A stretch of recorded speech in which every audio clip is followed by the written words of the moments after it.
Horror Mahadev ఎంతోమంది trolling చేస్తున్నారు, ఎంతోమంది విమర్శిస్తున్నారు. వాళ్ళందరికీ ఒకటే చెప్తున్నాం, మేమైతే ఇక్కడ ఉండట్లేదు. 2 తెలుగు రాష్ట్రాలకు కూడా మేము రాము. మేము ఉత్తరాఖండ్ వెళ్ళిపోతున్నాం, కేదార్నాథ్. జీవితాంతం అటే ఉంటాం. కేదార్నాథ్కి వెళ్ళి కేదార్నాథ్ నుండి ఇంకా పైకి వెళ్ళిపోయి అక్కడనే ఉండిపోతాం.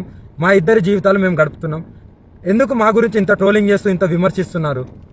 మీకేం అవసరం? మా బతుకులు మేము బతుకుతున్నాం కదా, మా జీవితాన్ని మమ్మల్ని బతకనివ్వండి. ప్లస్ అదే కాక వర్షిని ఈరోజు బలిస్తుంది, అలాగే వర్షిని అగోరి దగ్గర లేదు, ఇలాంటి కంప్లైంట్స్ పెట్టుకోవడం మానేయండి. నేను ఈమె దగ్గరే ఉన్నాను, సేఫ్గా ఉన్నాను, చాలా హ్యాపీగా ఉన్నాం మేము. ఓకేనా, నన్ను ఎవరు బలించట్లేదు. అందుకే మేము ఇంకా ఆ 2 రాష్ట్రాల్లోకి రావాలని చెప్పి అనుకోవట్లేదు. మేము మా బతికేది మేము బతుకుతున్నాము. కేదార్నాథ్లో వెళ్ళిపోతున్నాం, కేదార్నాథ్లోనే ఉంటాం ఇంకా.